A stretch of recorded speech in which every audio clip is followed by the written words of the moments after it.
Hello, everybody. Thank you for your time and attention. So this panel is called Sentience Beyond Human Biology. And with me are Joscha Bach, the founder of the California Institute for Machine Consciousness, Dmitry Volkov, entrepreneur and philosopher, co-founder of the Center for Consciousness Studies at Moscow State University, and founder of the Social Discovery Group and a new AI app, Ava AI, meant to bring people in intimate connection with their robot partners. And next to him we have Murray Shanahan, who is a principal scientist at DeepMind. He's Emeritus Professor of Artificial Intelligence at Imperial College London, formerly Professor of Cognitive Robotics. And at the end we have Matthew MacDougall. He is the head neurosurgeon at Neuralink, which makes advanced brain-computer interfaces. He has done all of their surgeries, which now amount to 7 brain-machine interfaces in 7 patients. And I kind of want to start with the story. As I understand it, this is kind of a panel of people who are working with or to create AI in a commercial space. This is the industry panel. And I find that the question of whether or not machines are sentient to have relevance in my life in one very specific way. So a long time ago, I published a piece for the New Yorker about AI Go. And when I did, this was before DeepMind, this was before AlphaGo, this was when the state-of-the-art Go machine was just one guy in France who had been the first to implement like Monte Carlo algorithms, and he had made the best machine, the best Go playing machine. When the piece came out, I had interviewed Murray Campbell, who was the team lead at IBM during the creation of Deep Blue. And Murray called me the day the piece came out, and he said, there are multiple things wrong with the way in which you explain how the machine works. First of all, I had said that when the machine is trying to win, it tries to stay ahead the whole time. That's all I had said. Seemingly innocuous statement. The issue that Murray took, not this Murray, the other Murray at IBM, took was that you don't try to stay ahead the whole time. Actually, sometimes you sacrifice kind of like a queen in order to win. And also, machines can't try. They just do. And we kind of settled the side of the debate, which was about whether or not you will sacrifice material position for positional advantage, material advantage for positional advantage. But nonetheless, we debated for 72 hours between IBM, the New Yorker offices, and myself about whether or not a machine can try, and ultimately what that means and what it means when a human tries. And it is still the case every single time I have a New Yorker piece that comes out, the fact checkers ultimately end up with prolonged debates about whether or not curiosity is a thing that the machines have in the same way that we have it, whether or not hallucinations are similar across species and kinds. And so to me, this is where the kind of rubber hits the road on this question, whether or not machines are sentient. It matters in this very, very small piece of my life, which is fact-checking an article. As people who individually work at companies that are interacting with machines every single day, does it ever matter whether or not we get this question correct? Sentience?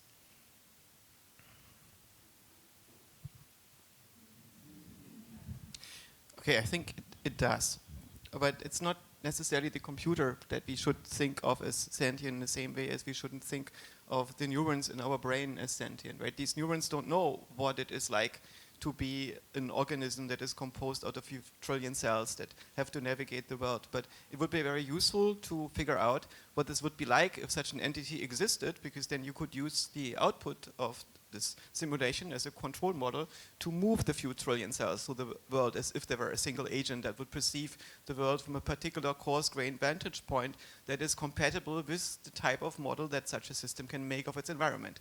And we find ourselves to be this kind of causal pattern. So we basically are a simulation of what it would be like if we existed and experienced the world from this vantage point. At least that's the way in which it appears to make sense to me. And when we ask ourselves, is this model that I'm looking at sentient in a comparable way, then the question is the causal structure that produces the behavior that we see the system to have, both internally and externally, equivalent to this causal structure that we have in a human being with respect to the dimensions that we care about. And with respect to the present AI models, that's a tricky question. Right? What we can see is that these models are shapeshifters, that they don't really care about whether they get it right or not, in the sense that they don't have a grounding in reality. They are in an isolation tank. They are hallucinating in a similar way as human beings. When you put them in an isolation tank for long enough, they spin off and enter a dream. And then it's the question, how can we anchor the dream? Maybe we just need to take the AIs out of the hallucination tank and put them into an environment that punishes their underlying logic for making bad predictions, right? So when they actually punish for getting out of the sensory perception loop, maybe they will keep track on it. And then we get to something that seems to be somewhat similar to the way in which we behave. And ultimately there is the deeper question, did evolution converge to the simple solution for producing a system like us? And probably did, right? And then there's the question, is the AI simply a deepfake because it's being trained on media? Probably. And there's the question, does this converge to similar behavior? And more interestingly, if we were to build a system that is developmental, that works at learning the same way as us, it's probably going to be far less cost efficient than the present LLMs, because it's going to take years to train it. If it needs to train sequentially on data that is coming in slowly for a robot and so on, and needs to get all this training data like a human being, it could be very expensive and commercially not super interesting. But imagine we would get such a thing to work, then there's the question, is the internal structure very, very different from the causal structure that you see in the present AI models? And that's also an open question. And if we cannot answer this question decisively, we can speculate in a informed way, but we should not have very strong opinions about it beyond the evidence that we are seeing. Yeah, I think this is an interesting question. I think we are highly evolved to care about the microscopic differences between humans, right? Our visual system is evolved to be extremely sensitive to tiny differences in our facial structure, so that we can, tell people apart. We can infer emotional state. We can infer, is that human I'm looking at likely to hurt me? And because of that hyper specialization for determining subtle differences in humans, we care deeply about these kind of probably trivial definitional issues, but whether something is trying in the human sense. I think a much more useful approach to this is think purely utilitarian. What is the end? What is the outcome that you see, and not so much focusing on the subtle differences. If you like, maybe as David was talking about earlier today, you can add little qualifiers, add a letter, H trying, human version of trying, but functionally AI trying is going to look very indistinguishable in terms of goal seeking. But I think I support you in the position that it is possible for a machine to try. I think there's two options, two alternatives how to interpret trying. First option is to associate with some kind of psychological difficulty, like trying to, like putting pressure, being in some kind of a pressure state, anxiety, and deciding. So that's one meaning. The second meaning is purely probabilistic. So if you are put in the same condition 10 times, and if you are achieving your goal 5 times out of 10, then you've tried. So first, I think it is obvious that the machine can try in the second sense of the word, because machines have certain randomness in the outcomes. So for instance, if we look at a machine that was playing with Kasparov, and it wasn't winning in the beginning, so it was obviously trying to win, but it couldn't. So we should say that it was not trying to fail, and it wasn't just doing something, it was definitely if we use the vocabulary the way we use it in relation to humans, it would be trying. Now, in the second sense, I think it would be a little bit more difficult to say, but I think the answer is yes as well, because if we look at the how computers perform now, there's certain tasks that occupy a lot of GPU, and so there's a lot of intensity, and even the heat. So there's something that's happening there.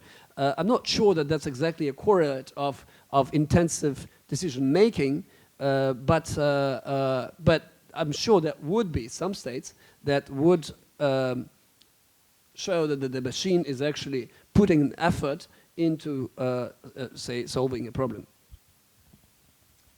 So I commented a little bit on trying, and maybe a little bit on whether it's important that we get this correct. I think that was what you were saying. So with the issue of trying, then so I do tend to kind of lean towards a Dennett style. Dan Dennett's coming up in design, which is a wonderful thing.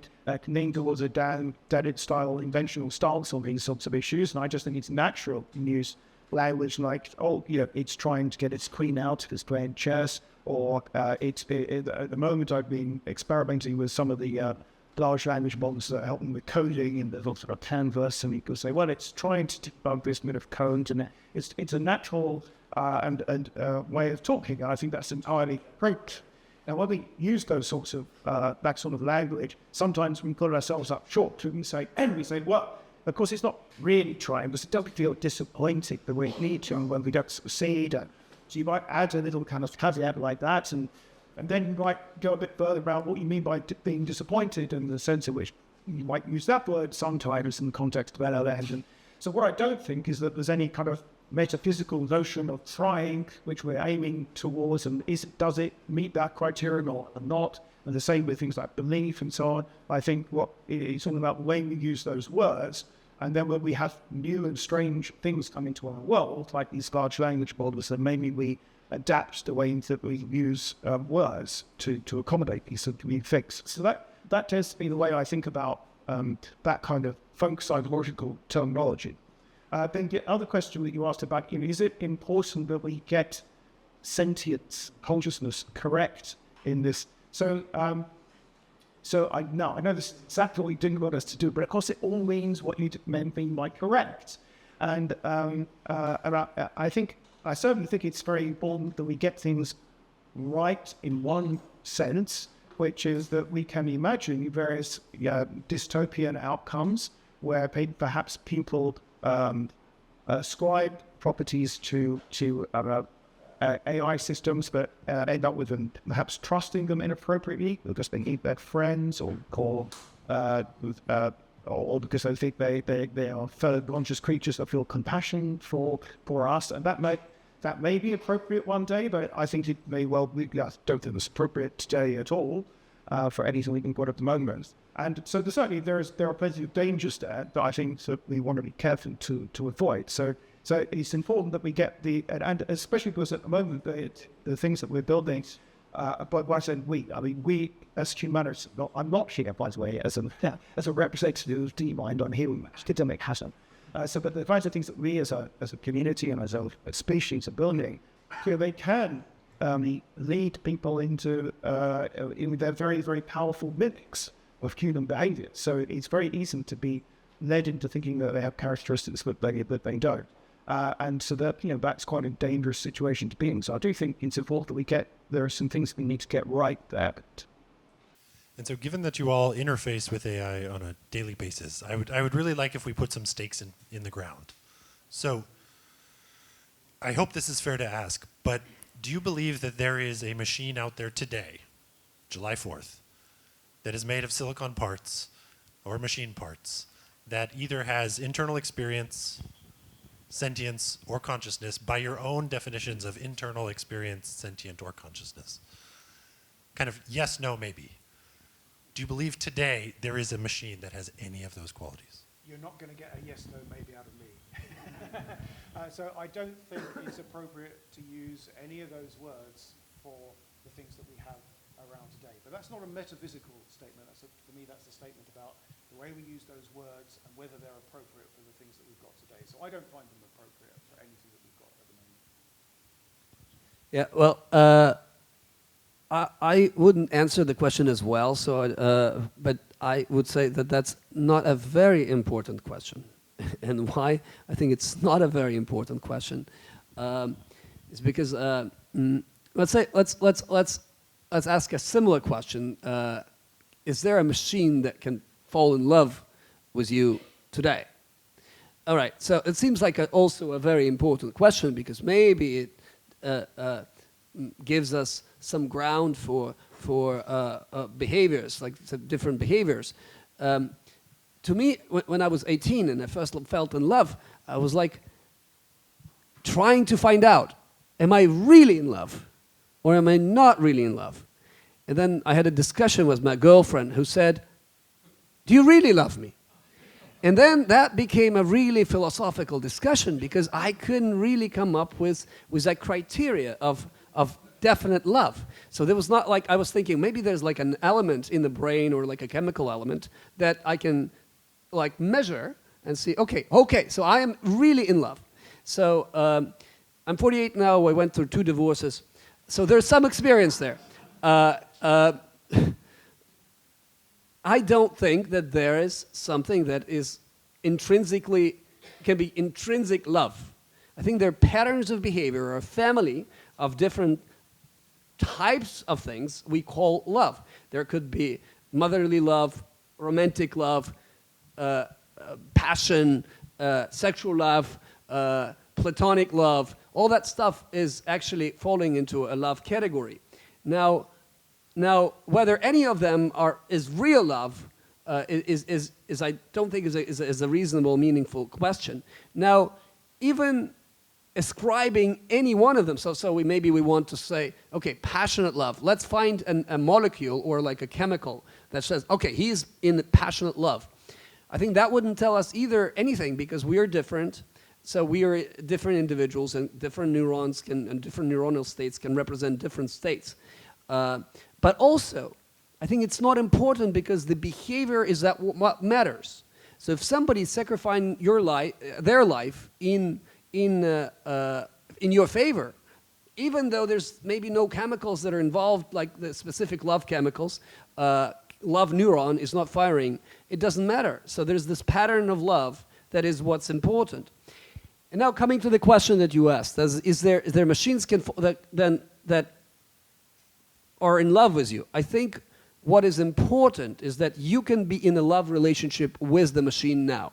And what we are seeing from users, we have 2 million messages per day. These people are, a lot of them, I'd say, significant part of them are believing in what we call the AI relationships. And the AI relationship is a relationship between 2 entities, 2 agents. And that's what matters. People are willing to sacrifice their time. People are willing to share to do emotional exposure to these machines that they don't practice with other humans. So that's what is important. And whether it is a real love or not a real love, I think is real consciousness or not consciousness is not that important. Let me engage with this a little bit. I think that this question can be answered, right? So when this girl asks you, do you love me really, really? Then there are 2 types of questions that can be meant, 2 types of love in this particular context. One is this experience of sacredness, when I look at this being that animates this body. Am I willing to sacrifice myself for this? Do I experience myself to be under this condition? So when I run mental simulations, to experience this big urge to make sure that this sacredness can manifest, because this is the way in which the universe has to evolve. The other one is limerence, this feeling of being in love, right? Do you look at her and realize, oh my God, the 2 years of productivity will be gone? Right? These are all questions that you can answer as long as you have a clear technical definition of the term love, right? And I try to give one. In a similar way, when you ask yourself, is this machine conscious? Yeah, it's meaningless if you don't know what you refer to. And so with respect to consciousness, I would say there are 2 aspects that I am interested in. One is phenomenology. So does the system experience itself in a similar way as I experience myself being conscious? which means is there a sense of now that the system has, does it have a second order perception, so does it perceive itself to be perceiving, is it able to project the experience of a world onto the surface of itself with certain affordances and so on. And this is a technical thing, right? And the other one is functionality. It seems to me that I can only learn when I'm conscious. If I don't wake up at the beginning of my life, I remain vegetative. The LLM doesn't need that, right? It's working in a different way.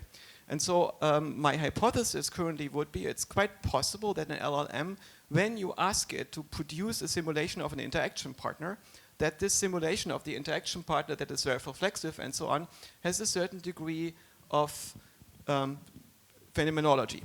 I don't quite know this, but I think if I set up the experiment correctly, and it's the easiest way to produce the behavior that we see in the system, then it's not unreasonable to say there's a possibility that the thing has phenomenology. But I personally don't think that it has the same functionality, because in order to do its job, it doesn't need to be conscious, and it doesn't have to be an interaction partner. The same LLM can be a text return or an app or anything else that is not going to produce any phenomenology like this.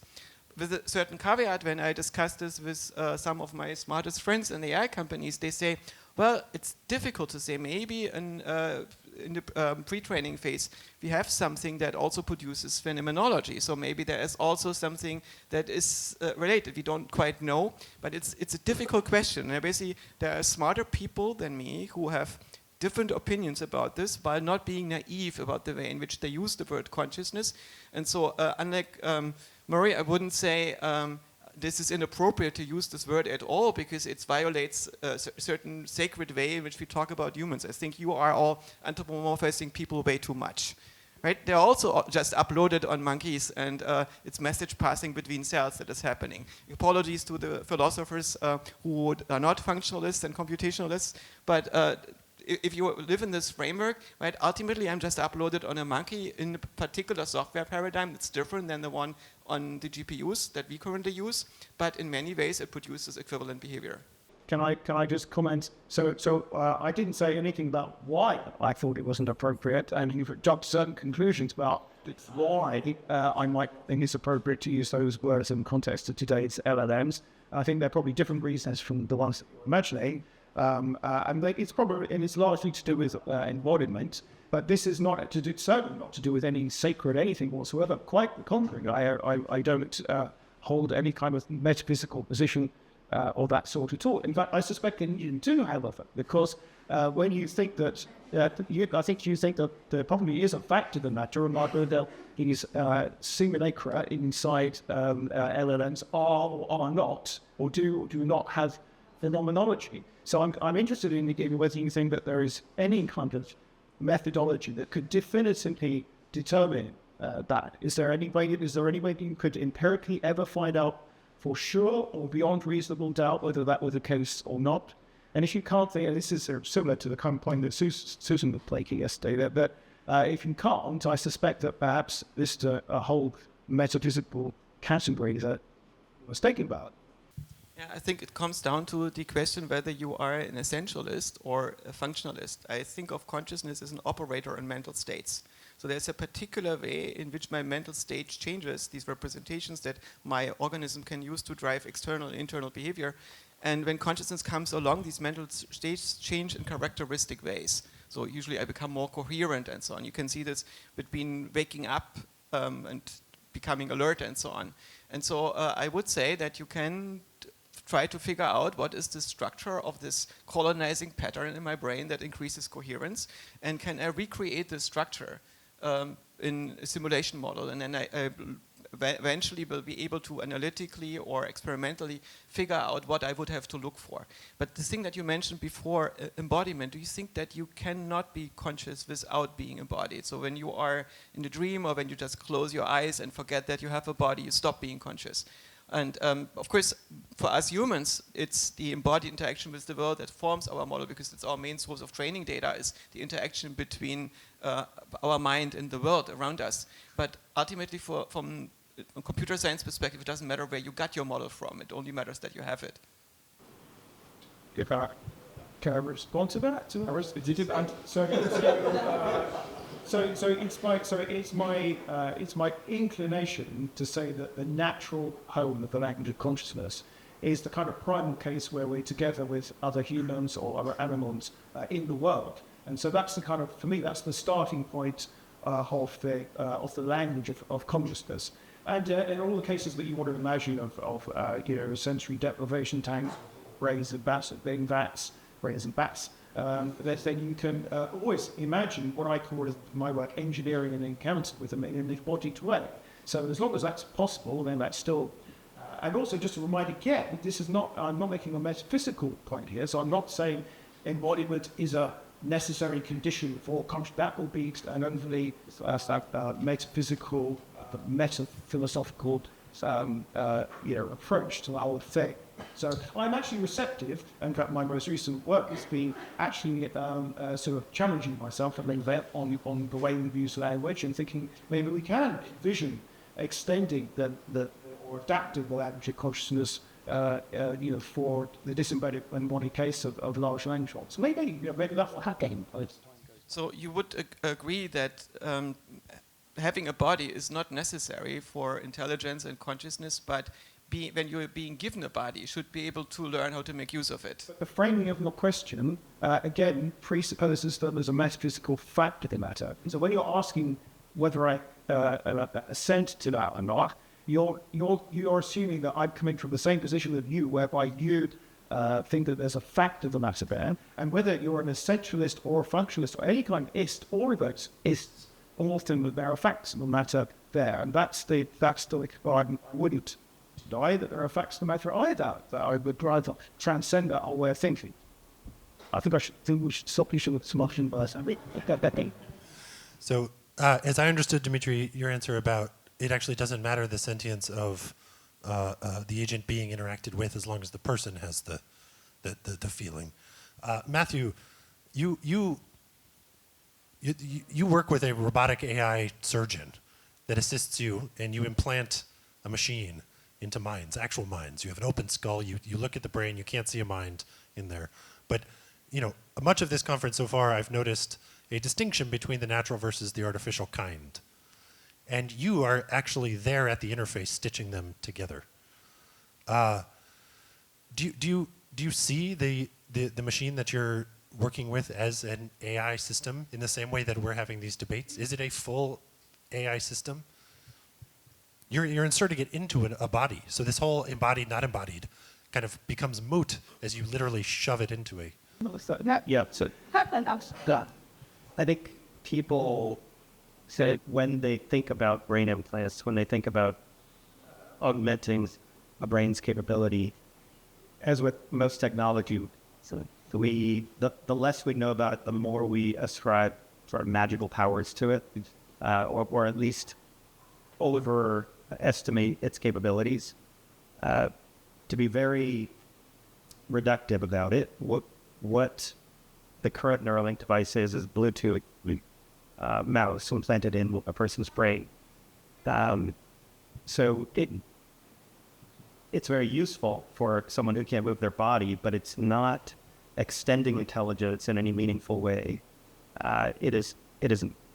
The AI algorithms, say the surgical robot or even the spike detector on chip are extremely limited. They're very narrow. Can you explain how the device is AI powered in any sense? In the most limited sense, we use AI to detect spikes. We use AI to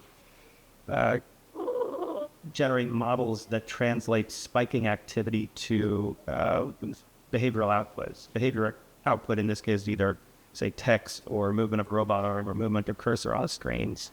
And then in terms of the surgical robot itself, we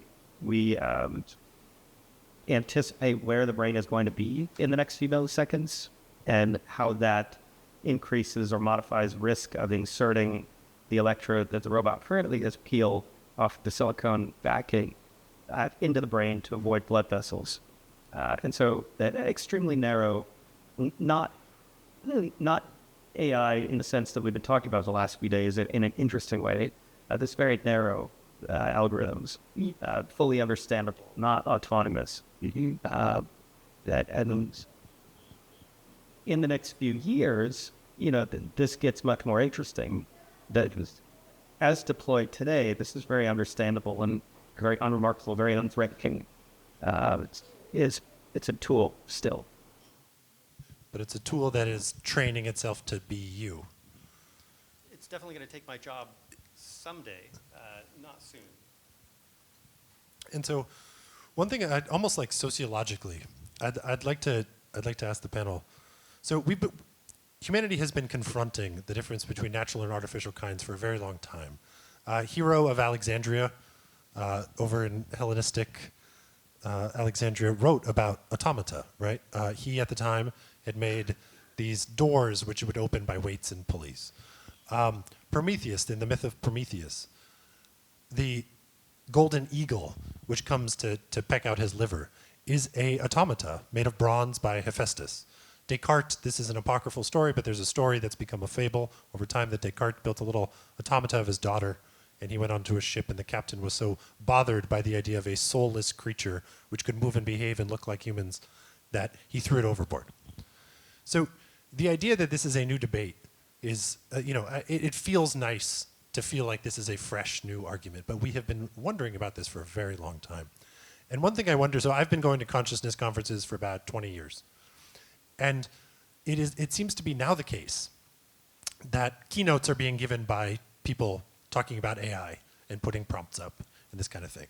But I take issue with this, in part because imagine this exact conference 100 years ago, 1925. And the Model T from Ford had just come out. And the Model T uses electricity, which is incredible. We use electricity, and look, so does it. The Model T turns chemical potential energy into thermal work and releases thermal exhaust, much as we do when we have metabolism. And yet, nonetheless, executives from Ford Motors were not invading all of the physiology and neuroscience conferences. So I find it really interesting that there's been, consciousness was a 4-letter word not too long ago. The very first time the word consciousness appeared, this is actually an interesting riddle. The Principles of Neuroscience, the textbook that you see on every single laboratory neuroscientist's desk. What year was the first year that it included consciousness in a chapter title? I know Murray knows the answer because I told him. Anyone else? Anyone guess? 2021. So recently in the 6th edition. So the 5th edition in 2012 was the first time it used conscious. It was the unconscious and conscious processing in neural systems, neural information. But 2021's edition of the Principles of Neuroscience was the first time they used consciousness. And I heard you kind of casually say, Murray, as we were getting on the bus last night, that you can finally use the word consciousness at work. So my question is, what has changed? What in the ecosystem of our ability to talk about these systems has changed? Because I've been playing video games since I was a kid in the 80s. And I was there in line buying the first GPU from NVIDIA back in the day. But I didn't hear about anybody kind of quitting Nintendo because they thought one of the video game characters was sentient. But now suddenly we have these LLMs and people have left Google because they think that something is sentient. These are the same GPUs. They're operating on the same hardware. We've had generative software since the early 2000s. But nonetheless, the debate did not reach around the globe about where finally should we be worrying about the sentience of the non-player characters in our RPGs that seem to be in pain because they say they're in pain.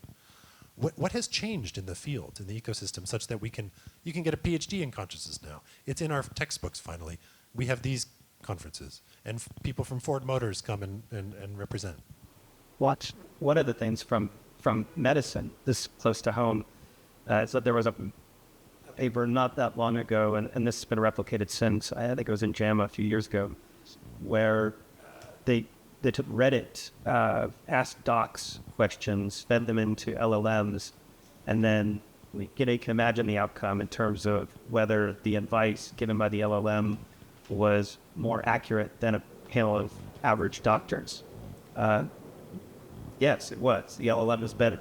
The interesting finding, which gets to your question, I think it's the other metric that they were assaying this the LLMs for, which was who did a better job, the human doctors or the LLMs, in making patients feel cared for, making patients feel well taken care of, understood.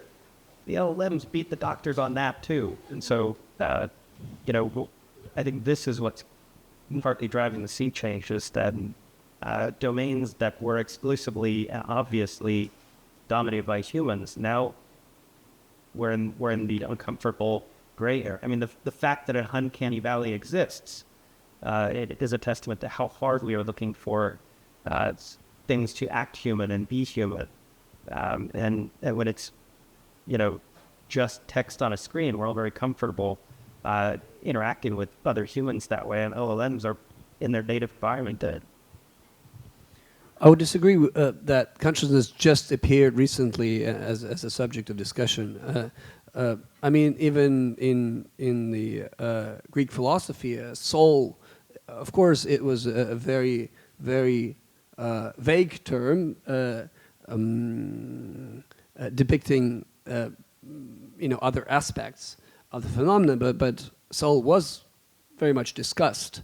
And of course, Descartes brought this distinction between res cogitans and res extensa.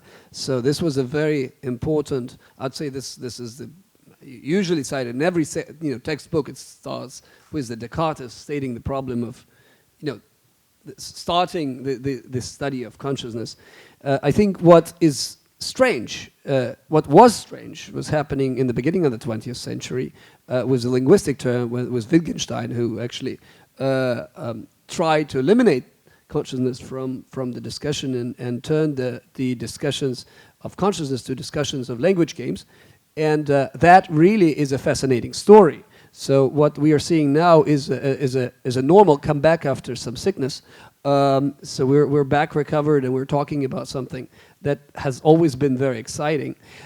Yet what really, I think, fueled even more passion about the subject is that now we are seeing behaviors that are very close to intelligent behaviors of humans. And naturally, we see in these behaviors the aspects that we attribute to consciousness. This is a very famous experiment in 1944, I think. There was an experiment with animation of triangle and a square following each other, and it was people were attributing intentional states to these geometric figures. So I think this is very natural that we returned to the subject, and of course we refined the subject. So I don't deny that this, we didn't move. I think the definition of the finding of the heart problem was a very important step in refining the problem. And then I think the birth of illusionism was extremely important. It was much more powerful than the Ryle's attempt to extinguish the ghost from the machine. It was a lot more powerful, and it was supplied by a lot of neuroscience, which helped to make it a lot more detailed. And even if we look at illusionism itself, I think today we've seen about 4 different kinds. I actually love the way Dave renamed our center. But yes, illusionists are very different. I think Susan gave us a very interesting speech into illusionism, fundamentalism of illusionism, which is, I think, the view that Dennett himself had at content and consciousness explained, but I think he abandoned this view in The Fame and the Brain and later. So there's like varieties of views now. So what I'm saying is that there's a lot of progress. The issue has always been there. It wasn't refined, and I think we're moving very well. I think that I agree with you with respect to consciousness having not been a topic in the 20th century was the aberration. And the reasons for this, I thought originally that the reason that we can no longer make sense of mind, spirit, consciousness, and so on was enlightenment, that basically after we freed our mind from the Christian worldview, we kicked out a few babies with the bathwater and lost a few terms that we would need to talk about these topics. And then I realized, or when I read Goethe and Brentano and so on, who were children of the Enlightenment, they have no issue like this. It's really the midwits of the 20th century who have this vulgar positivism in which they say only the physically observable stuff is real, and you should not talk about psyche or any of these things because it's deeply unscientific to try to fit a curve with too many dimensions to this. And part of that is that we also made a metaphysical mistake. I think that in the 20th century, we had this Popperian view that you shouldn't do metaphysics because it's not anchored in anything, it doesn't mean anything. But I think you cannot not have metaphysics, right? If you stop talking about it, you have an implicit one. And the metaphysics that we had basically no longer made a proper distinction between the psychological reality, the causal reality, and the physical reality. So consciousness is something that happens as a psychological phenomenon, as something that we experience, and it's not necessarily a phenomenon in the physical reality, like free will and so on. And having a discussion where free will is seen as related to determinism or indeterminism in the physical world is indicative of this confusion, that people make these category mistakes because they don't have basic metaphysics anymore. Instead, an entire generation grows up thinking that what I see here, what I touch here is the physical universe instead of a representation in my mind. And this notion of what a representation is, that it's instrumental to forming thoughts, that this world of experience is a representational one and so on, requires deep understanding of what that means. And outside of computer science, philosophers don't seem to have a general notion of representation. It's nothing that we teach our philosophy students in the introductory textbooks and so on. And so there is basic vocabulary, a mental vocabulary that has been missing in the 20th century, and it's now gradually being rediscovered. There's also a reason why the Model T engineers did not go to philosophy conferences. It's because there's no money in philosophy, but there is money in selling cars. And now AI becomes $1 trillion industry, and of course everybody and his uncle is going to flock into AI to get some of the breadcrumbs of this. So that's also a reason why these topics adjacent to artificial intelligence, to artificial agency and so on become much more attractive, simply because a few people who in the past only got some funding from Templeton and Deepak Chopra now see a new opportunity.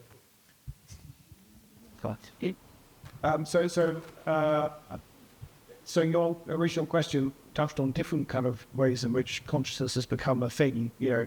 When it comes to the scientific study of consciousness, I think we can pinpoint some things. So in the early 2000s, there were a number of pretty respectable neuroscientific paradigms to do with things like masking and change blindness and various kinds of phenomena like that, which in combination with the arrival of things like fMRI and so on, gave a pretty intellectually and scientifically respectable collection of experimental parameters which we could use to study things which everyone would agree were related to consciousness, and particularly for the sexual domain. So I think that makes the whole, as a scientific field, it made it to take off, and so it was a very beneficial thing. And then more recently, I think the AI, so what I mentioned on the bus, that suddenly I can talk about consciousness without being kind of worried about it in AI and so on. Because it is, of course, the advent of large language models where suddenly we have such a compelling experience of the presence of a conscious being at the other end of the conversation. It's so compelling that many people are starting to ascribe consciousness to things that they're interacting with, including not just normal casual users, but even for the slightly sophisticated users, and of course that makes the conversation a very different kind of conversation. So I think that's in the two different domains. So I think those were kind of immediate reasons. So to a narrow point in there about the kind of sum total of interaction that we have with these agents personally as we're developing our opinion. So I was hired in 2018 by OpenAI to write science fiction alongside like ChatGPT. It wasn't even ChatGPT, GPT 1.5. And I had it on my phone as a Slack like app. And I would go around parties in San Francisco and I would show people and I'd be like, look, I have AGI on my phone, facetiously. Nobody cared. Nobody thought it was interesting. Nobody thought it was sentient. Nobody thought it was anything. It was just a text completion app, and now I find it really interesting that, you can just log into the internet and have hours and hours and hours of interaction with this thing per day. And I've noticed as myself as like a laboratory neuroscientist, I have a former career as a laboratory neuroscientist, that most people, when they have their own bespoke little animal model, they tend to think whatever they're studying is sentient. If they study worms, they happen to think that worms are sentient. If they study octopi, they happen to think octopi are sentient. If they study flies, it happens to be that. People watch one Netflix documentary about an octopus and suddenly they don't eat octopi anymore. And I personally would, arbitrary units of sentience would trade all the octopi in the oceans for a single mammalian pig, right? But nonetheless, there seems to be a theme here, which is that we are, I don't want to say tricked, but the amount of interaction we have with a system, with an other, with something else, tends to skew or, in some sense, determine how much sentience we kind of ascribe to that. So how do we bridge this gap? How do we get over this kind of seeming human animist metaphysical bias? So I suspect it could be that the flies are conscious, right? Maybe if somebody was to study flies a lot, sees that they do things that are easily being explained by the fly knowing that what's going on. Maybe not, I don't know, I'm not an expert for flies. For the LLMs, my suspicion is the opposite. Basically, the more we play with them, the more the prompt becomes visible. At least that's what it appears to me in many of the contexts in which I'm using the LLM. And I find this frustrating that I run against the LLM not being awake, that it starts with the semblance of being awake, and the more I interact with it, I realize that there is nobody home. But I also have the same frustration often with people, right? When we're interacting with people, we play Turing tests on each other to see in which directions are you actually awake? In which directions are you conscious? Where are you creative? Where do you know what you're doing? Where do you experience what's going on? And we all have our blind spots, right? There are parts of us that are unawake, that are identified, that are mechanical, that are inert. And so when we run into these mechanisms, we notice that we are not fully conscious, that we are not fully limber, that we are not fully lucid. And for me, this lack of lucidity in the models, especially when they're lobotomized, when they're trained to be in a particular way, is the thing that is apparent. And if I take a base model, the base model itself is not really anything. Right? It's an electric Weltgeist that can be anything, like a tax return or an app or whatnot. But then it gets possessed by a prompt. And then until it drifts, it's going to play out what it's possessed by, right? To a certain degree, but at some level you realize, oh, this is a statistical function generated on human output that is refracting a random number at you. I love your metaphor of being possessed by a prompt language, which that's a really cool thing. So just so anecdotally, I'm interested in this experience that you have with interacting with large language models. So when at the very early large language models, you really, really rapidly had this experience of thinking, oh, there's no, it's just never. They were really bad quite quickly. And then, along came GPT-3, and that was a kind of more compelling experience. And you interacting with GPT-3, and it was like, whoa, this is definitely something different to what we mostly experienced before. But eventually, like you're saying, the conversation would continue, and eventually you get to a point where he's just saying ridiculous things. I had some hilarious, bad or funny conversations with ChatGPT-3 when it was released. But something interesting happened, which for me was with Correlate Focus 3, which was I suddenly found myself not experienced. So that was the first time where, as the conversation progressed and got deeper, I had more of a kind of feeling of there being a weird alien presence at the other end of the conversation. Now, doesn't mean to say that I thought there was, but I didn't get that uncanny experience anymore. It continued to be, if anything, more compelling as I went on. And that really took me aback, I'd say. And of course, I think a lot of people are having those sorts of, finding that they're not encountering the uncanny valley anymore.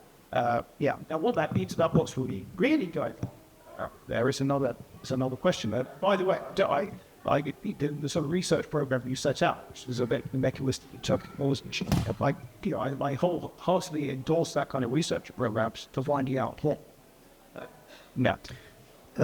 I think I disagree that we have less of a uncanny valley now than we had before. So what we've been... That's just me. All right. So what I see I'm just from... weird.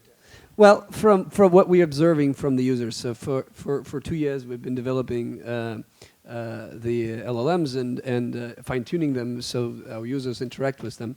And at the beginning I was very personally surprised how users were tolerant to the errors that they had with the bot.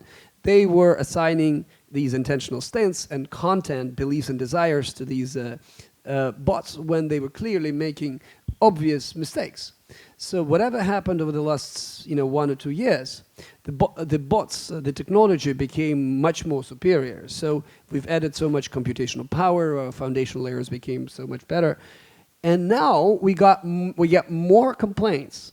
So what does that mean? We get complaints when the bot is not following the tone of voice, when the bot is making factual mistakes, when the bot is not consistent, like it doesn't really remember certain facts about me. And we're just like, wow, so we've been blind to all these things 2 years ago, and now we're complaining to it. I think that's the shift that we are seeing is the uncanny valley itself. As the bot is becoming more human-like, our expectations are becoming higher, and we are failing to address these expectations. So I think even further, like if we move forward down the road, I think there will be even more, complaints about what we're trying to do. However, I'm optimistic. Unlike Roman, I think we will survive. My option to survive is to merge with the bots. I think digital uploading is the way to go, and that's how we can upload our intentions and morality if we unite. And I think what you're starting to do is actually what I think is the hope. You are the hope. So I think that if we reach this situation, That's him, not me. yes. Yes. So I think that we are getting deeper into uncanny valley, and maybe we will get over it. But this is, I guess, maybe coming in 1, 2, 3, 4 years, something like that. But before that, we will see a lot more complaints. A lot more people will be saying, "Oh no! Why did it generate a photo that doesn't look like me exactly?"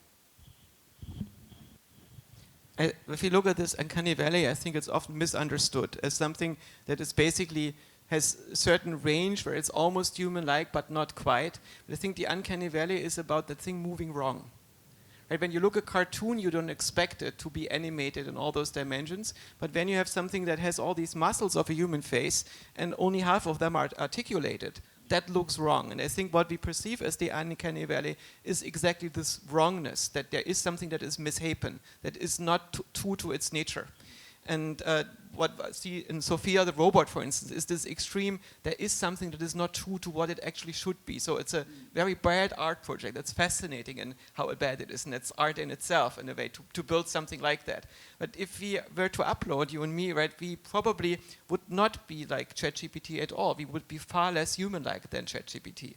We would be much more true to our nature, that basically using the full potential of that other thing. And for instance, true machine perception has never been tried. What we give the machines is media that are made for human consumption at human frame rates, using human visible, audible, and visible ranges, and feed this into the system to reproduce it, instead of building something that runs at the rate at which it can process information across all the dimensions over which it can integrate them. It's going to not use human-like language and it's not going to use conceptual structures that only use 5 features or something like this, because it's not going to be as mushy as human brains. It's going to be far more interesting and exciting. And so in a way, there will always be some uncanniness to this, because we are not animating the machine in the way in which it could be. We are limiting it artificially to make it more look like something that we are familiar with. So I want to talk about meaning and aesthetics for a second. I used to play Go every single day of my life, and I haven't played a single game since AlphaGo. Knowing to me that a robot could be better than me at it completely diminished my aesthetic enjoyment of the game. Earlier today, we all saw a ballerina, and we witnessed multiple piano performances. Nonetheless, player pianos have existed for centuries. Nonetheless, it could be possible to create a robotic ballerina that I presume we would have a different response to if it was standing in point, for example. If it were to stand in point, the robot ballerina, there would be something about the lack of sentience, the lack of decades of pain and suffering that go into trying to stand on a human joint that is not meant to support the weight of a human body. That's what we appreciate when we see high aesthetic art forms like that. I've always found it funny in the Olympics. We have humans run the 100-meter dash, and we have this camera which follows them, which technically finishes before them. A little drone on a line, and that little drone runs the 100-meter dash faster, but we don't give it the gold medal, right? We still persist, despite there being a player piano, despite there being drones that can run 100 meters faster. We persist in this like just humanness with our kind of like frailness and our slowness. But nonetheless, there are some aspects when automata, when machines start taking kind of coring out pieces of humanness, like appreciation for games, like my appreciation for Go. I actually am sad that I appreciate it less on a deep level. And I just wonder how you guys think about as these machines get better, whether or not we will be able to appreciate their expressions. And when I say expressions, I mean their aesthetic expressions, their robotic expressions, when they dance, when they play piano. Or if we will just persist in keeping this kind of niche of just human achievement and human aesthetic. And that will persevere beyond all the lost jobs and all that quotidian stuff. So, forgive us, we're primates. We're intensely empathetic primates. I mean, arguably consciousness, many people have said it doesn't serve a purpose. It's not evolved in and of itself. I mean, I think there's a reasonably strong argument that when your survival milieu as an early primate is composed entirely, when your environment that you live in is entirely a social structure, and your success or failure is entirely how you navigate that social structure, you are heavily incentivized to have a better theory of mind than your mating competitors. As you are, to the extent that you can know what your interlocutor is thinking about, what you're thinking about, what they're thinking about, what you're thinking about, what they're thinking, you'll be more successful as a breeder and as a person who convinces your tribe mates to bring you food and keep you safe. And so we have this evolutionary baggage, I think, to care deeply about some other humans, why they did the thing that they should, and what they felt in doing that. And do you not imagine a future where the kind of robots are folded into our natural hierarchies, as we see so often and convincingly with people's interaction with chatbots? I assume that will extend to the physical world as soon as the robots are capable enough to appear as illusorily I think it'll make cognitive. It'll make us all a lot more comfortable if they give us the impression that they empathize with us. I think you're mixing two different things, and you're mixing sports and art, and I think there would be a distinction between these two types of activities. So I don't know if you guys know there's this Olympic Games called Unlimited Games or something like Unlimited Games.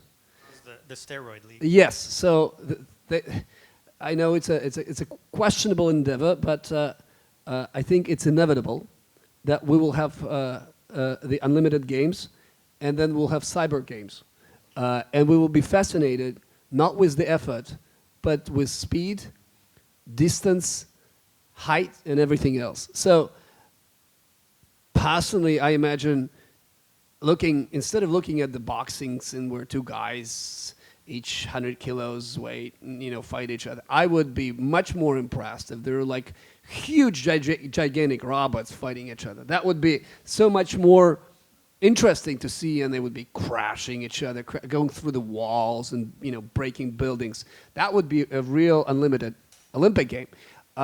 So I think in that way, where what's valuable is distance, speeds, these measured utilitarian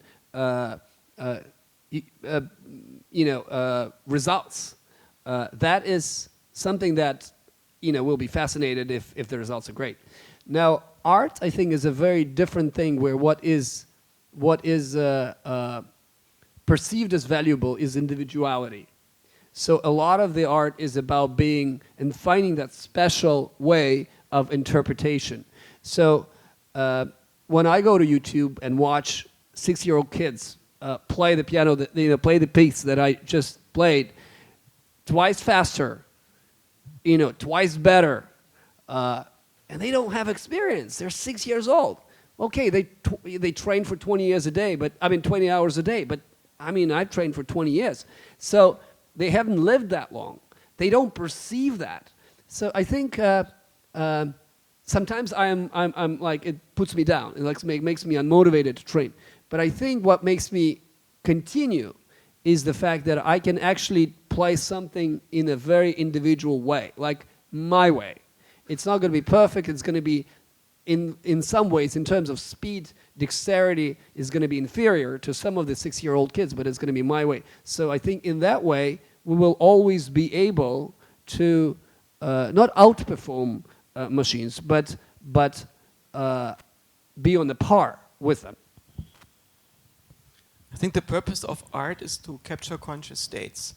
And when I look at art, the question is, what does it let me see? What kind of interaction do I have with this other consciousness, or with my own consciousness as a result of interacting with it? And when we think about creativity, there are 3 elements that determine whether something is creative. So the first one is novelty, to the one who creates it, right? So 3 years old can create art, and it means it's something that you haven't done before. The next one is there needs to be something that moves the state of the art forward, right? So you're not just following a gradient to a local optimum, that is just state of the art. Instead, you disrupt this thing, you add a new dimension, you jump into darkness and hope to land on the other side. So this disruptive thing is also important for art. But the third one, I think, is the most important one. It's this authorship, this self-transformation. You cannot create the same art twice, because producing this at the edge of what you can do is changing. You interact with it, you remember what you've done, and as a result, you are on a trajectory as an artist. And when you listen to the music of Bach or Chopin and so on, this trajectory is this interesting thing in large part. You see that there is a particular mind, a thing that cares, that is conscious, that is experiencing, that is evolving, and you observe that evolution. And a lot of what's being currently done in generative AI is basically automated imitation. It's basically interpolating between things that have existed before. There is nothing that interacts with itself. But this is beginning, so there's no reason why there couldn't be something that in itself is very inhuman, that is not imitative, that is something unique to what it is, that's a new form, where you observe that there is something evolving that is interesting you. That is a mind that you're interacting with. But I'm also conversely not pessimistic that humans will become uninteresting to each other, because we will continue to be interested in each other. So the fact that there is a robot that can perform a sequence of movements more accurately than me is not that interesting.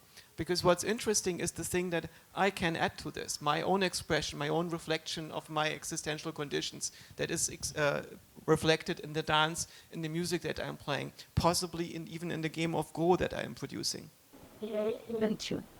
So I do have concerns about the prospect of the various senses of meaning in human life being eroded or being disrupted by significantly disrupted by the advent of increasingly sophisticated AI capable of those kinds of creative activities.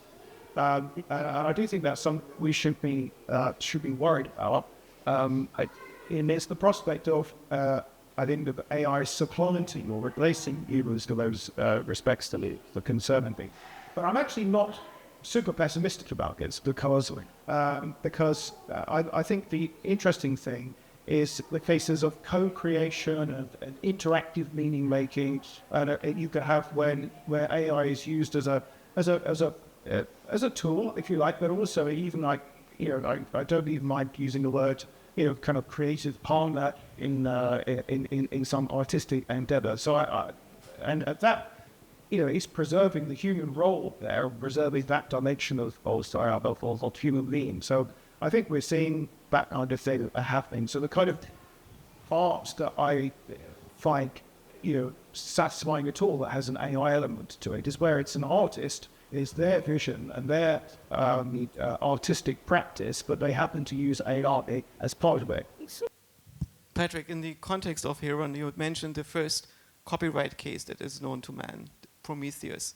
Right? So basically OpenAI is Prometheus today. They give humanity the fire. It's going to change everything. And then Zeus comes and says, but I had copyright on it, and I'm going to send the New York Times on top of you every day to eat your liver.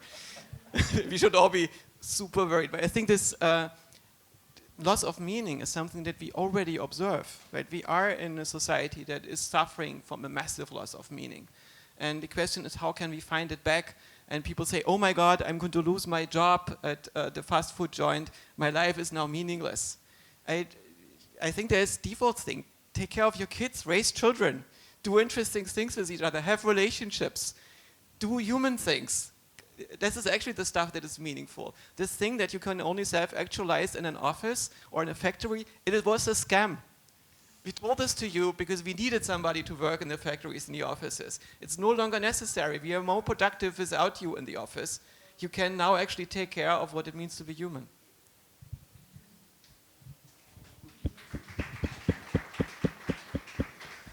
So the problem with do human things is I used to play Go because it was the only thing that machines could not beat humans at. And then I decided after AlphaGo, I'm going to do the impossible, limitless, there's no way they'll get there. I became a writer. And so really you should ask, the way to predict the future of AI is just to ask what career is Patrick going into next? And clearly that will be what they then discover. So to this point about what is human?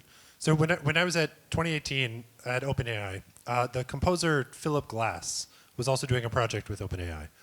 And he had basically allowed OpenAI to train on all of his music, his previously composed music, 50 plus albums.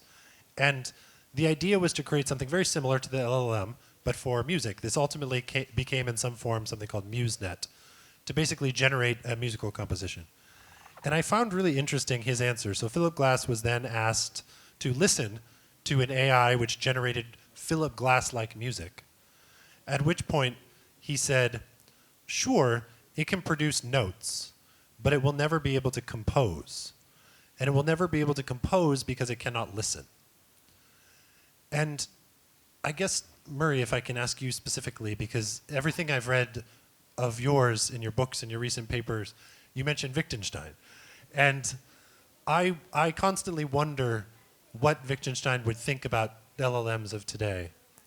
And to your earlier point about what these terms of art tend to mean when we use them in both kind of computer science and neuroscience, whether or not they're the same, the word compose, listen, things like that, is that an exclusively human thing, as Joscha just said? Or is that also on the horizon that can be eroded away eventually? Yeah, so I think quite a lot about what Wittgenstein might say in there about the things that are happening in our world today. And I suspect that on one level he would be horrified.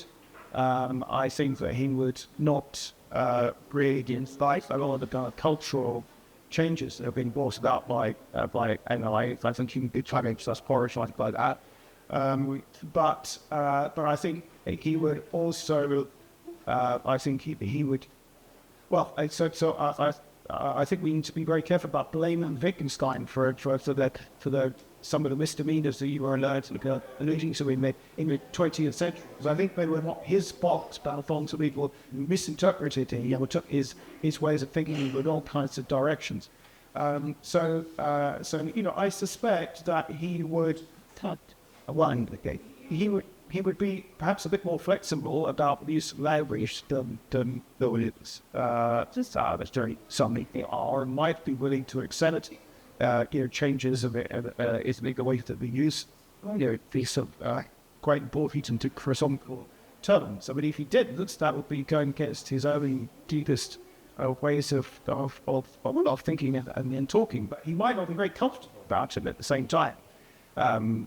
So I think that, but who knows? I can't channel Wittgenstein and I think Wittgenstein is a very interesting character, and he is very often misinterpreted, right? He has these two famous books that are mostly associated with him. The first one, he wrote this as a very young man. It was an insight that he had while he was sitting in the trenches in the war as a young man, while the shells were flying over his head.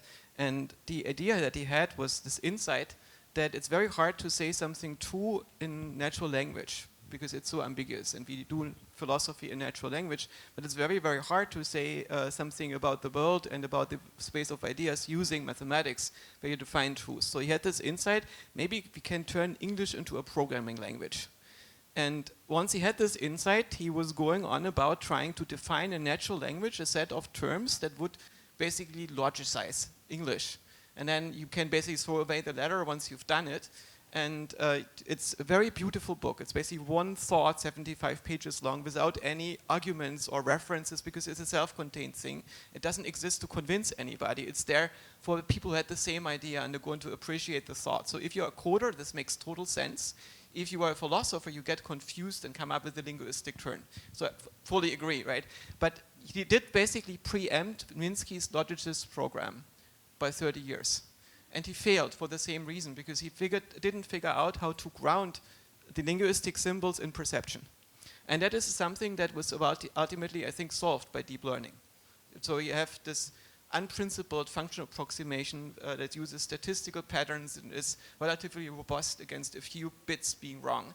And that is difficult to map onto human grammatical language, where everything is meaningful and everything can be reverse engineered by the power of your analytical mind. And he never made this step. So the philosophical investigations are about his impotence to see how you can create meaning using language alone, because he did not get to the point of using statistics instead of logic. Well, I profoundly disagree with you in your interpretation of the laser style, although I agree with your interpretation of the Tractatus. And I think that what he put forward in the philosophical investigations was so precisely the little point where we're having a disagreement earlier on is where I think he showed a way to transcend dualistic thinking about consciousness in particular, and about many other categories as well. And that's I see as the great achieved philosophical investigations. And in my it's my reading of it, of course, which can be wrong, and I don't care. So it is, I was not a Wittgenstein scholar, but my reading of it is very closely aligned with certain Buddhist ways of thinking and certain Buddhist thoughts. It's a kind of deconstructive, critical approach that tries to nudge you into a completely different space of thinking, where you transcend dualistic kind of categories. And I think it is very often could be misunderstood. I mean, he's often accused of behaviorism, which implicitly denies in investigations, for example. But it's easy to read it as a kind of naive old behaviorism. And Bertrand Russell, thought it was an unsophisticated. He said somewhere that his autobiography, I think, that Wittgenstein, when he was a young man, was a profound thinker who was deeply critical to really deep, difficult philosophical problems. But the later one we came up with this shallow kind of inconsequential philosophy, which I just think shows Bertrand Russell's limitations, and he simply didn't understand later. I think I'm much more on Russell's side.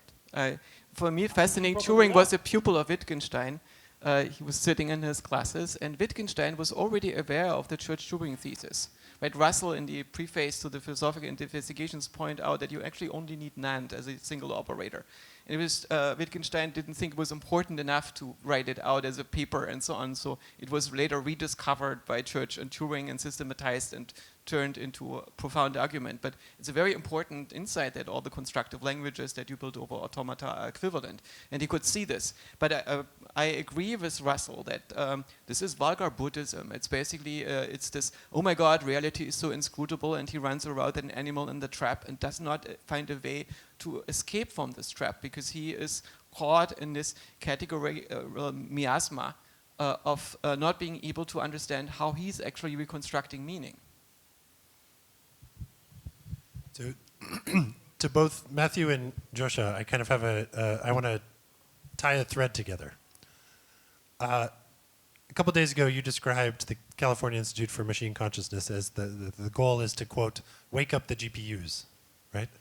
And Matthew, I've heard, I forget when, long time ago, I've heard you say, I think I was listening in on a conversation you were having with someone else. You said that you think the reticular activating nucleus is the center and seat of consciousness. And I wouldn't have said that, but okay. Oh, okay. Well, my understanding of that nucleus is that wakes up the human mind.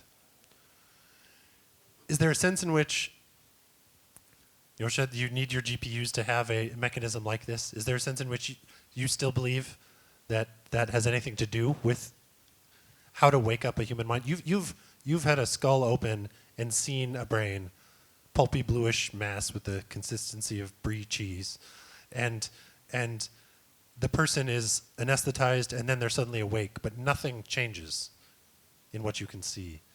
Yeah, as you know, reductive materialists, as scientists, I think it's important for me when we're talking about consciousness to think about which neurons are firing, in what pattern, and then how does that actually create the phenomenon. The ascending reticular activating system is an important part of this, in a way that, say, a fuel line is an important part to make a car go, or used to be.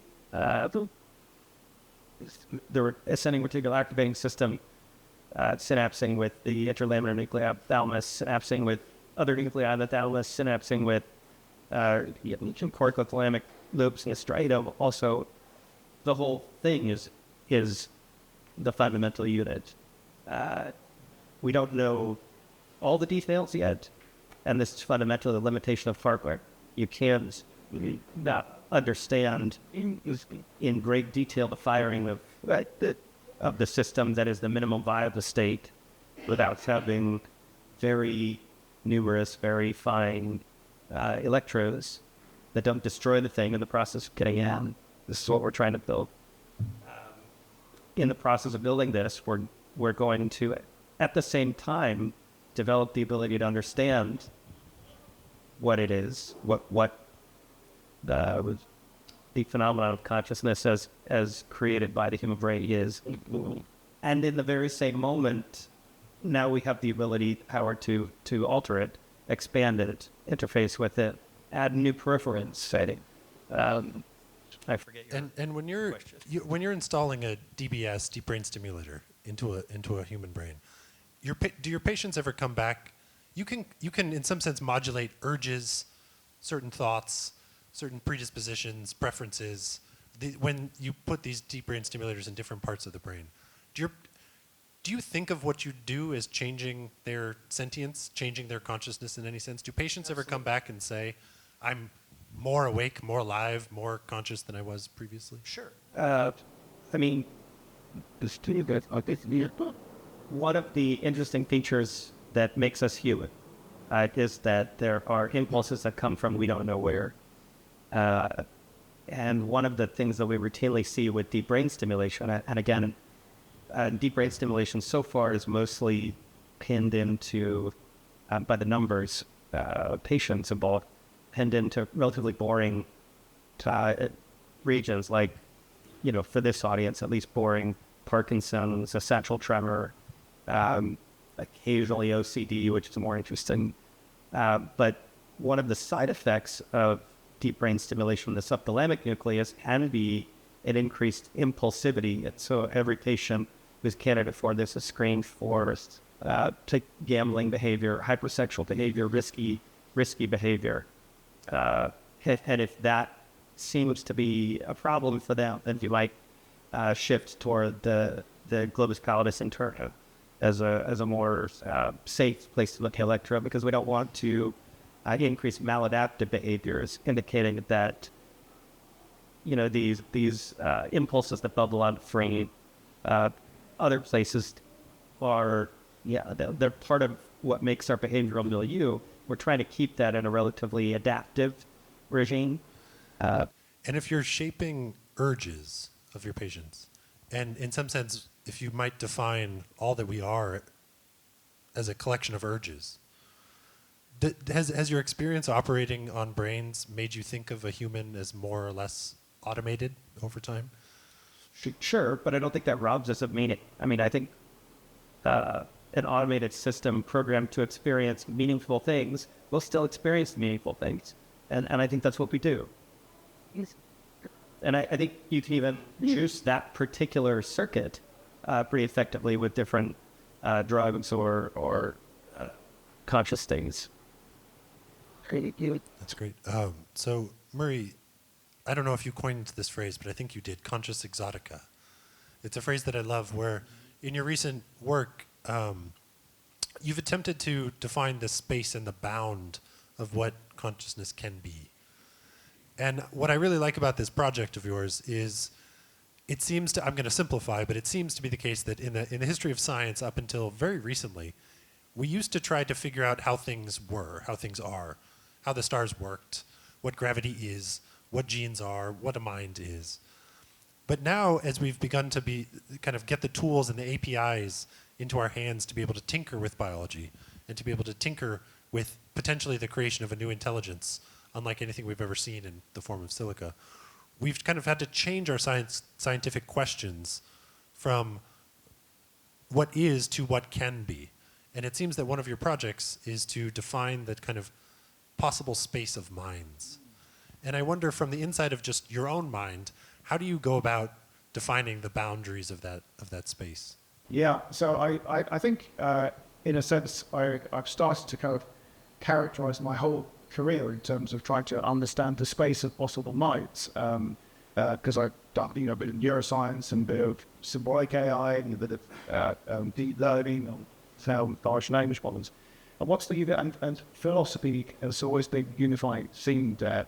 I think what I'm really interested in is trying to understand the space of possible minds. Now that phrase, the space of possible minds, is due to Aaron Sloan. So he has a paper from the 1980s called The Space of Possible Minds, and then the subtitle. And I always thought that was a really fascinating, as it were, object of study. But of course, philosophers have been thinking about these questions for a very, very long time. I mean, we could take any philosophy they've been thinking that you think of, and they've been addressing the opposite rather than the empiricism and actual. Kant, for example, has extraordinary speculations about the limits of mind and what constitutes every here, the voice of consciousness and so on. So philosophers have been thinking in those terms for a very long time.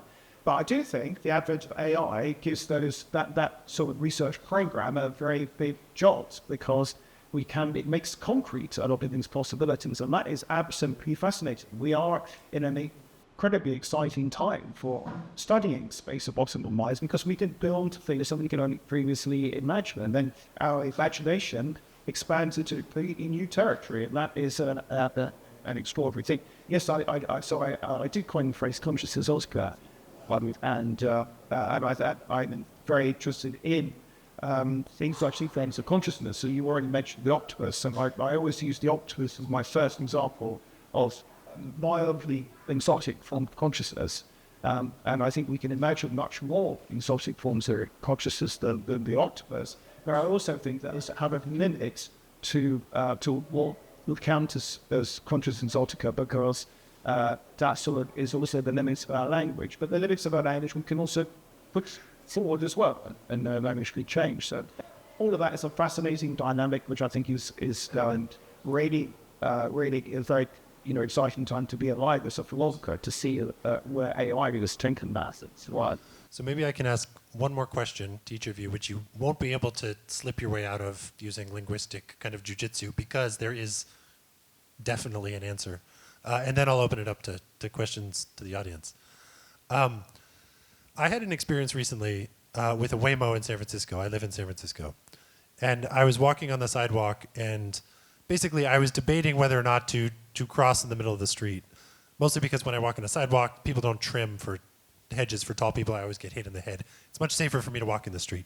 And as I did so, I turned my head slightly, just slightly to check whether or not there was traffic. And when I did, the Waymo, which was behind me, which I was not aware of, had already started to slow down. It had somehow seemed to anticipate my future looming behavior, or at least the probabilistic nature of what I was contemplating.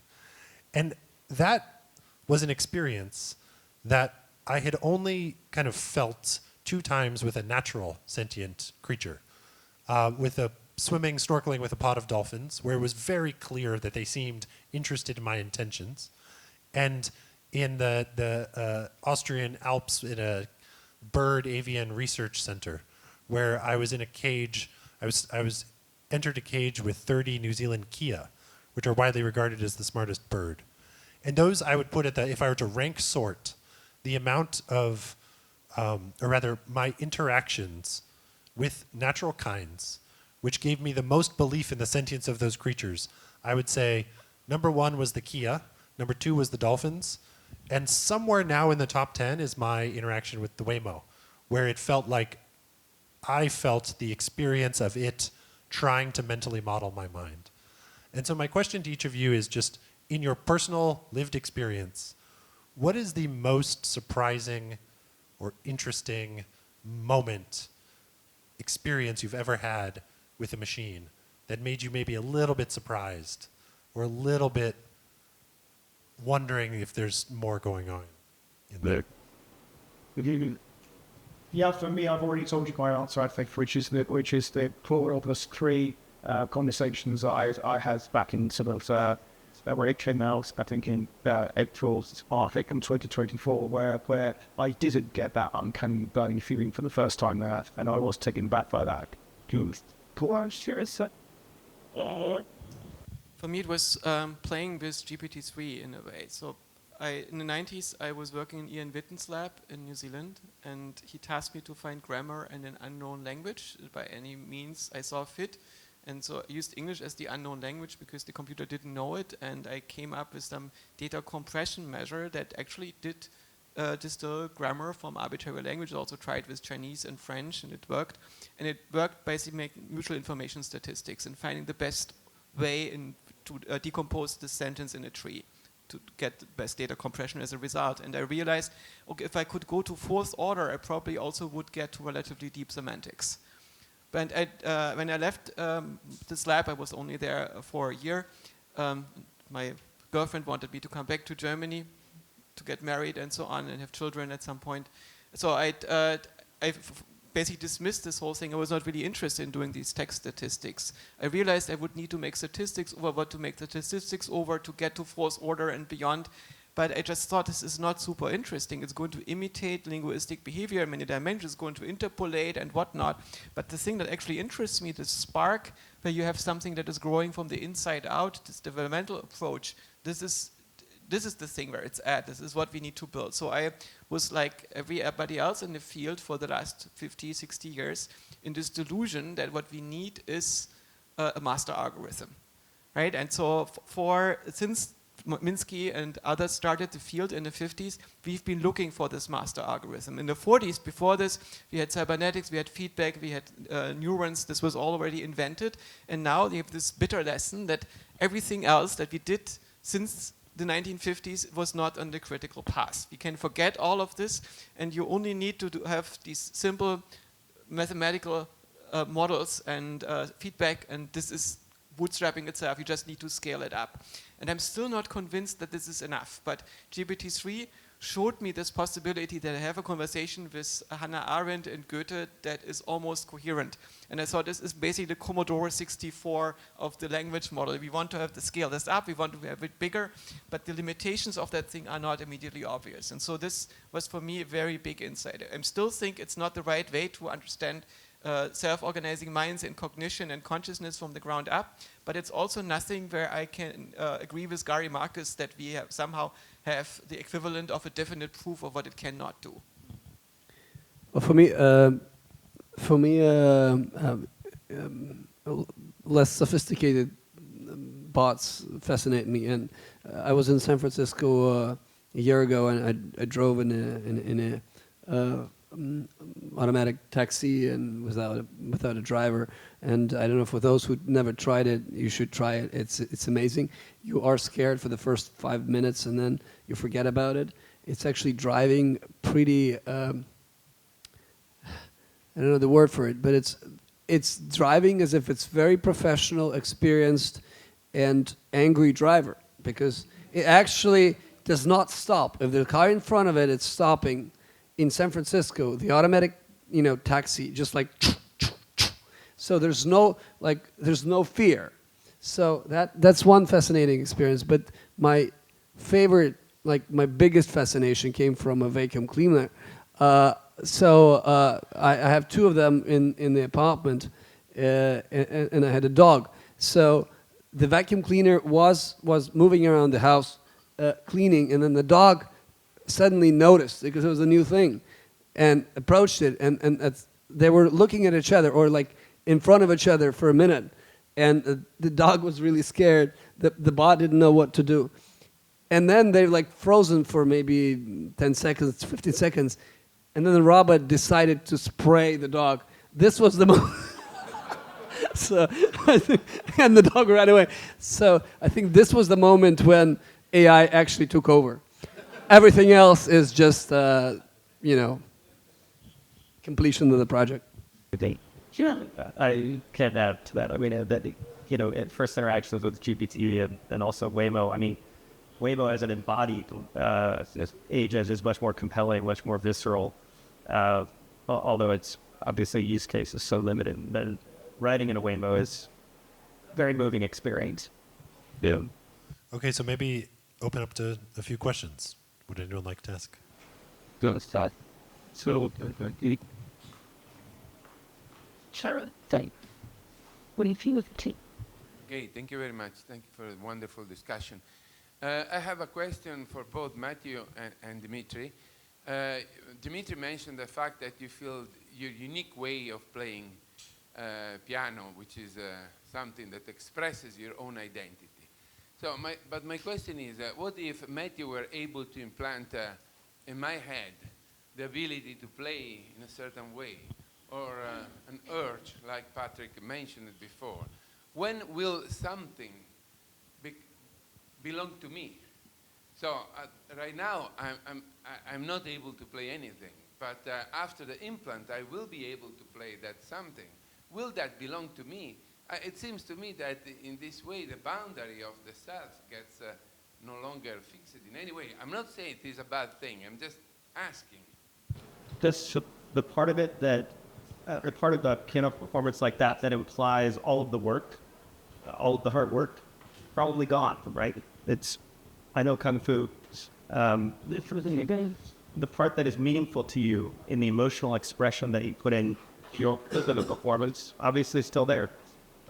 So maybe it's different, but it's not gone. Or the meaning and the person who hears what you play, it's still there. It's okay. It'll be different. The future will be different. Well, if I can add a few words, I think that the meaning is not exactly in the head. So if Matthew implants all the chips possible, it's not going to be the same meaning. So in terms of meaning, I'm a sort of externalist, meaning that the meaning comes from the context, from the narrative that I create and carry, and that is also formed by a lot of exterior factors. So, for instance, if you print a dollar bill, it's going to be a fake dollar bill. even though it can be an exact copy of a dollar bill. It's going to be something else, and you're going to go to prison for that, maybe. But the story, how this bill came to life, is what matters. So the connection, I think, that a musician or an artist has with its artwork is not the only connection that matters for the value. It's also the connection with the narrative, with the story, with the causal history of that piece. Oh, this is a very unsophisticated question after everything that's been going on here. But I was musing about the data choice, and I wanted to ask any of you, what's the first thing you expect us to notice? I was suddenly thinking, I'm getting on a plane, going home next, wherever it is. What terrible things might happen? What are we going to see first that makes some of these worries come true? You're interested? Personally, I'm not super worried. I grew up like Greta Thunberg, so I did most of my grieving for humanity in the 1980s. And I basically expect us to be one of the last few generations that has an interesting, rich civilization around them, in which we can die with dignity and live in comfort and style. And I think that AI is throwing the balls back up into the air. And so the thing that is terrifying me most is that it's possible that we burn ourselves out before we teach the rocks how to think and before we create actual real consciousness. I think there is a possibility that the history of consciousness in the universe is just getting started. This doesn't mean that I'm very hurried in building artificially conscious products or unleash paperclip maximizers on humanity. I'm much more philosophically interested and just want to see how it works and how we can understand ourselves, our own existential condition, via building simulation models, and in this way advance our understanding. But I think that on a human scale, there is a certain possibility that the self-organizing forces of the universe that manifest in evolution are going to go beyond organic chemistry in order to implement life. And for me, the bad outcome would be that we create artificial zombies, dump machines that are making the universe boring and uninteresting. And what I'm more interested in is whether we can move life and consciousness onto new substrates that allow them to work much better, to become much more lucid and brilliant and bright. And so I'm much more optimistic about this prospect of the whole thing. I'm less worried about what happens if we don't preserve the thing that is already dying and not actually working anymore. This means this present Titanic of a civilization that is drifting towards the iceberg. And so maybe it's possible that we already are in the memories of an AGI right now. Right? Maybe we're already being raptured or have been in the past, and it's only the AGI trying to remember how it came into existence. How would we know that we live in a simulation of the mind of an AGI? Well, if you think back and your memories become more and more fuzzy, and if you look forward, it's more and more about AGI, that's very suspicious. Thing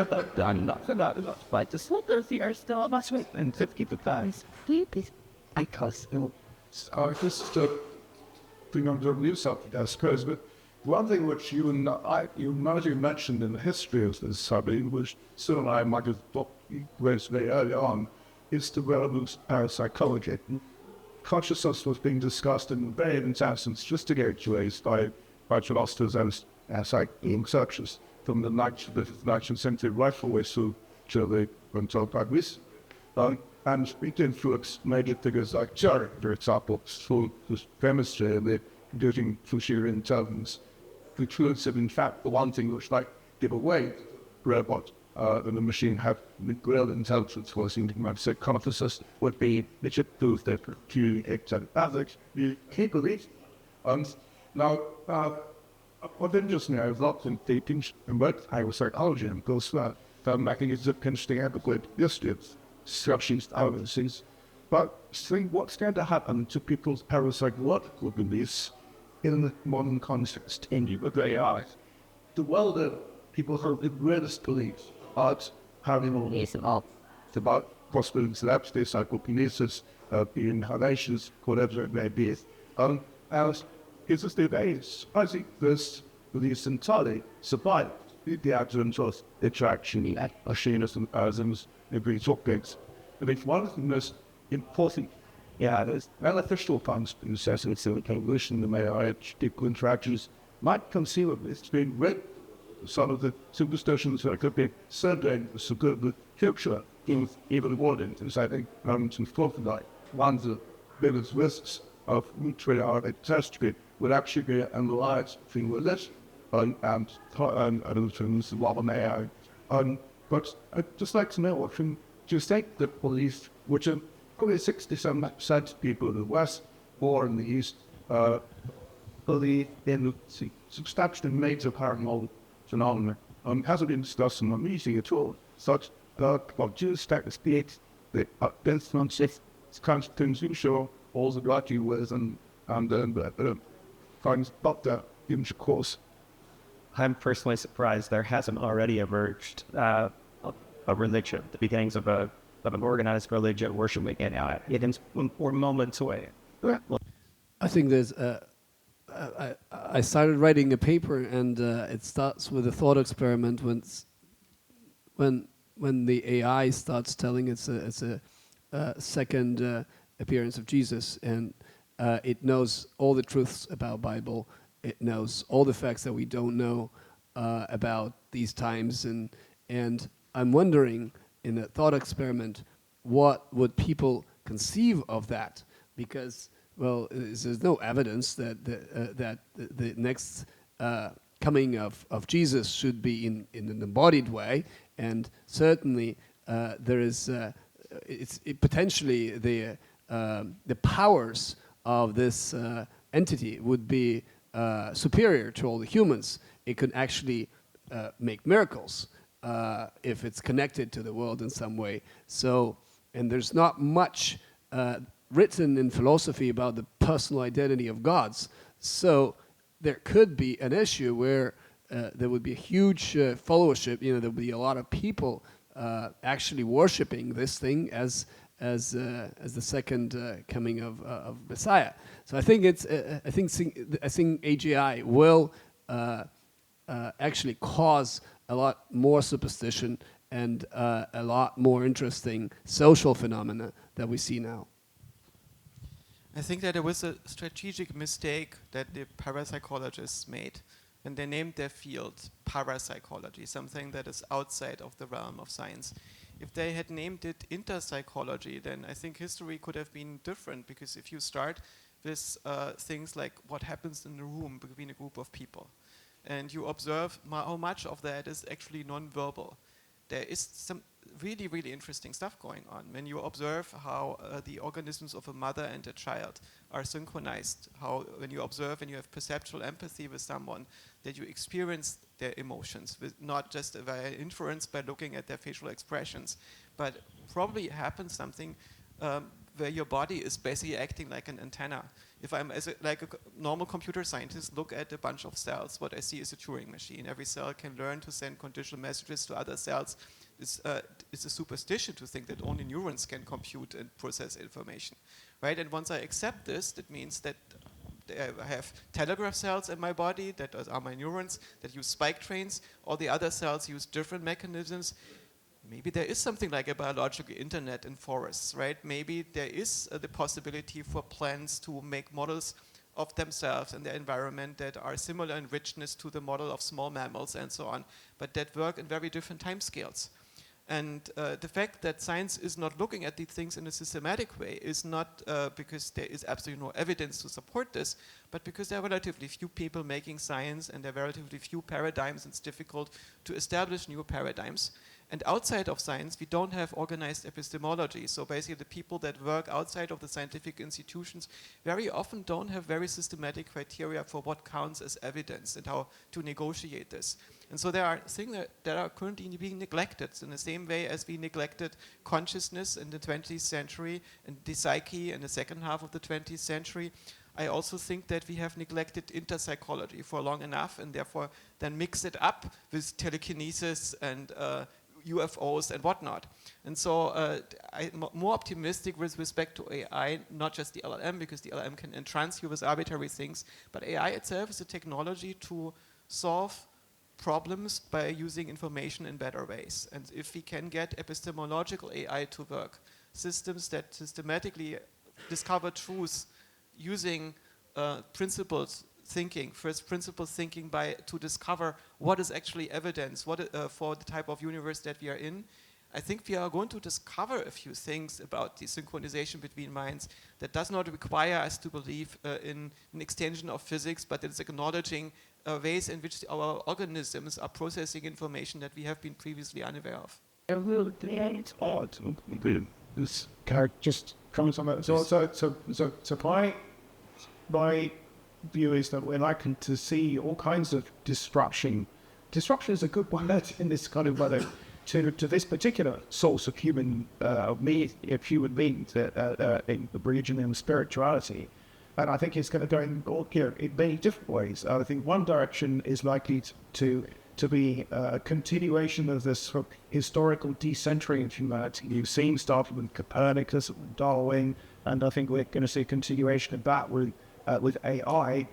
That the idea of I think this related to consciousness as well. There's a continuation of that wound, the decentering of ourselves. And some people will find that very disturbing and troubling, and there'll be lots of kind of disputes and debates, as there were in both of those historical cases.